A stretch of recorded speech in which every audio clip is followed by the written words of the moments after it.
ये सब क्या देखना पड़ रहा है। अच्छा है मैं अंधा हूँ। পুরো করে যে বেরোচ্ছি জামাটা পরে আয়। আরে জামাটা তো পরেই বেরোচ্ছি। না পড়ারই মতো। যে রাশন মোদি ভালো ভিডিও করলে কি লাইক কমেন্ট শেয়ার করা পাওয়া যায় না, না খারাপ ভিডিও করলে লাইক কমেন্ট শেয়ার পাওয়া যায়? তার জন্য বলছি একটু ভালো ভিডিও করো। কেন মানুষের কথা শুনতে চাচ্ছ? হ্যাঁ, যেরকম সঙ্গীতা দিদি, অ্যাডভোকেট সঙ্গীতা দিদি তোমার নামে কেস করেছে, আমি তো খুব খুশি হয়েছি।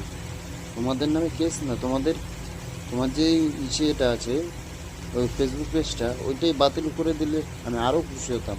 ঠিক আছে, তাই সঙ্গীতা দিদিকে বলবো আরও যারা নোংরামো ভিডিও করছে তাদের জন্য কোনো একটা ব্যবস্থা নেওয়া উচিত। দিদি আমি তোমার পাশে আছি, আমি পাশে থাকবো, যদি কোনো ব্যবস্থা না বলো। कौन है ये लोग? कहां से आते हैं ये?